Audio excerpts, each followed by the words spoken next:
आइए जानते हैं आज की कुछ प्रमुख अंतर्राष्ट्रीय खबरों को। पहले एक नजर आज की हेडलाइंस पर। जजों को धर्म के मामलों में न्यायविद नहीं बनना चाहिए। हिजाब मामले पर सुप्रीम कोर्ट में सुनवाई के दौरान हुई जबरदस्त बहस।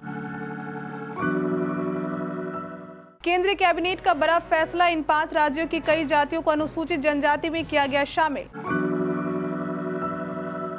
पंजाब में अग्निपथ योजना को लेकर मचा बवाल, तो भगवंत मान ने दी सफाई, अधिकारियों को दिए निर्देश। दिल्ली में फ्री बिजली पर आ गया नया नियम, सब्सिडी चाहिए तो अभी मिस्ड कॉल दे। बीसीसीआई अध्यक्ष सौरभ गांगुली और सचिव जय शाह का कार्यकाल बढ़ाने को सुप्रीम कोर्ट की हरी झंडी। एक हसीना एक महाठग, सुकेश की करतूतों से वाकिफ थी जैकलिन फर्नांडिस, अब जांच का फंदा। सपा मुख्यालय और अखिलेश का घर छावनी में तब्दील, विधायकों की गिरफ्तारी की तैयारी। अहमदाबाद में 13वीं मंजिल का स्लैब टूटा, 7 की मौत, ज्यादा वजन की वजह से हादसा, सभी 8 मजदूर सेफ्टी नेट पर गिरे। स्लैश लोढ़ा को सचिन सौफ ने किया रिप्लेस, बोले मैं इस कैरेक्टर के साथ जस्टिस करने की पूरी कोशिश करूंगा। आज T20 रैंकिंग में विराट कोहली और वनंदु हंसरंगा को मिला बड़ा फायदा।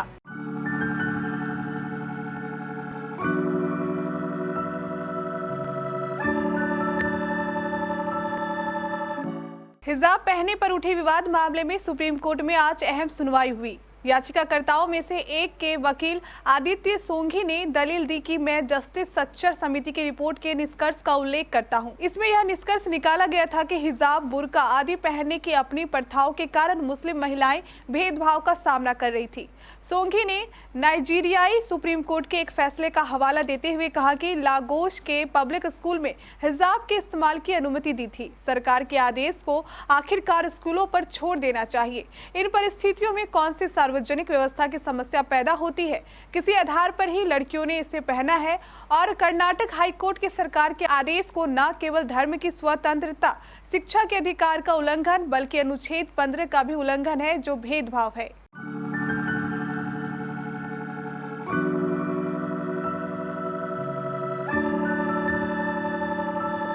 केंद्रीय कैबिनेट की बैठक में आदिवासियों को लेकर बड़ा फैसला लिया गया है। आदिवासी मामले के मंत्री अर्जुन मुंडा ने कहा कि 5 राज्यों में नए समुदायों को जनजातीय सूची में शामिल करने का फैसला कैबिनेट ने किया है।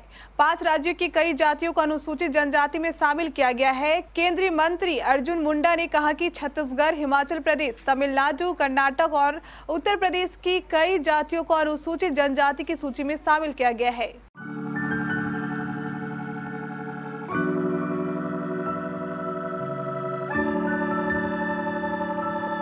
पंजाब में अग्निपथ योजना के तहत भर्ती रैली को लेकर विवाद के बाद मुख्यमंत्री भगवंत मान ने सफाई पेश की है। उन्होंने डिप्टी कमिश्नर को आदेश दिया कि पंजाब में भर्ती रैलियों को लेकर अधिकारियों का सहयोग करें। दरअसल सेना ने पंजाब सरकार से कहा था कि अग्निपथ योजना के तहत भर्ती के लिए स्थानीय प्रशासन का समर्थन नहीं मिल रहा है।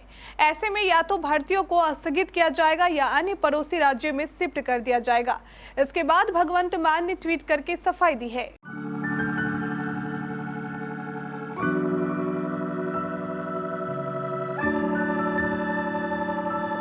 दिल्ली के मुख्यमंत्री अरविंद केजरीवाल ने बुधवार को घोषणा की है कि 1 अक्टूबर से दिल्ली में उन्हीं लोगों को बिजली के बिल पर सब्सिडी मिलेगी जो इसके लिए आवेदन करेंगे। उन्होंने कहा कि जो लोग सब्सिडी लेना चाहते हैं वे 30 सितंबर से पहले अप्लाई कर दें।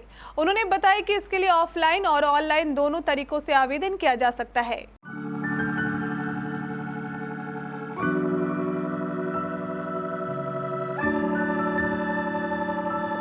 भारत के सर्वोच्च न्यायालय ने बुधवार को भारतीय क्रिकेट कंट्रोल बोर्ड में प्रस्तावित परिवर्तनों को स्वीकार कर लिया, जो वर्तमान अध्यक्ष सौरभ गांगुली और सचिव जय शाह को उनके कार्यकाल के विस्तार की अनुमति देगा।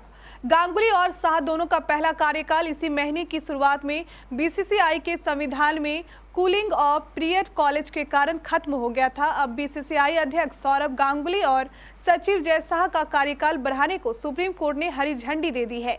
सुप्रीम कोर्ट के फैसले के बाद अब बीसीसीआई में लगातार 2 बार यानी 6 साल तक पद पर बने रहने पर 3 साल का कूलिंग ऑफ पीरियड होगा। अब अधिकारियों के पास बीसीसीआई और किसी राज्य एसोसिएशन में एक बार में अधिकतम 12 साल का कार्यकाल हो सकता है।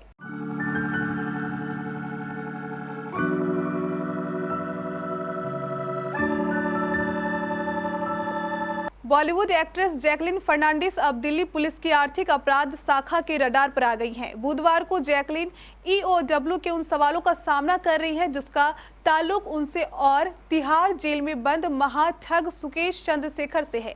जैकलीन से पूछताछ के लिए EOW ने सवालों की लंबी फहरिस्त बना रखी है। सवाल होंगे उन 200 करोड़ रुपए के बारे में जो महाठग ने जेल में बंद रहते हुए ठगी। क्या वसूली के पैसों से ऐश कर रही थी जैकलीन फर्नांडिस? क्या वाकई सुकेश चंद्रशेखर की करोड़ों की ठगी से वाकिफ थी जैकलीन फर्नांडिस? क्या सुकेश के फरेब से अनजान होने का जैकलीन का दावा झूठा है? अब महाठग सुकेश चंद्रशेखर की गिरफ्तारी के 399 दिन बाद ऐसे ही सवालों से जैकलीन फर्नांडिस का आमना सामना होने वाला है। असल में दिल्ली पुलिस की आर्थिक अपराध शाखा यह जानना चाहती है क्या जैकलीन फर्नांडिस भी इस साजिश में शामिल थी।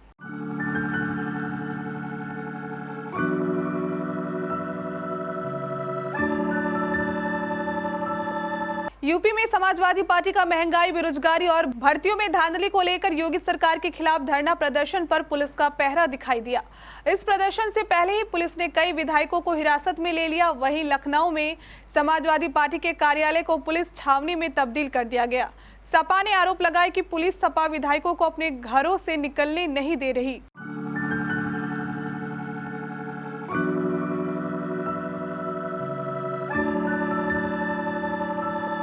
अहमदाबाद में बुधवार सुबह एक बड़ा हादसा हो गया। यहां एक निर्माणाधीन इमारत की 13वीं मंजिल का स्लैब टूट गया और इस पर काम कर रहे 8 मजदूर नीचे आ गिरे।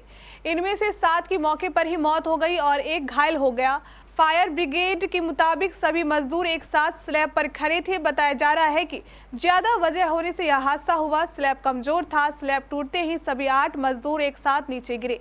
हालांकि इन मजदूरों की सेफ्टी के लिए 8वीं मंजिल पर एक नेट भी लगाई गई थी, लेकिन यह कमजोर निकली। मजदूर नेट के साथ नीचे गिर गए। इनमें से 2 मजदूर ग्राउंड फ्लोर पर जबकि 6 बेसमेंट में गिरे। इनमें से 7 ने नीचे गिरते ही दम तोड़ दिया।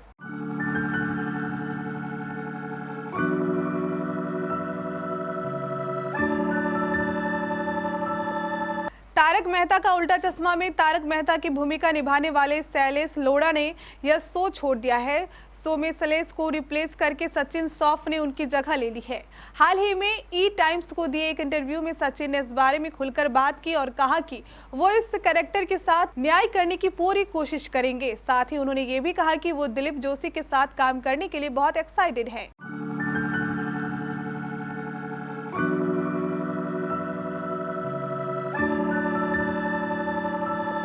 एशिया कप 2022 में शानदार प्रदर्शन का इनाम टीम इंडिया के स्टार बल्लेबाज विराट कोहली और प्लेयर ऑफ द टूर्नामेंट रहे श्रीलंकाई बॉलिंग ऑलराउंडर वनिंदु हंसरंगा को मिला है। दोनों को T20 इंटरनेशनल रैंकिंग में इसका फायदा मिला है। विराट कोहली ने पिछले करीब 3 सालों में अपनी पहली इंटरनेशनल सेंचुरी ठोकी। यह T20 इंटरनेशनल में उनकी पहली सेंचुरी भी थी।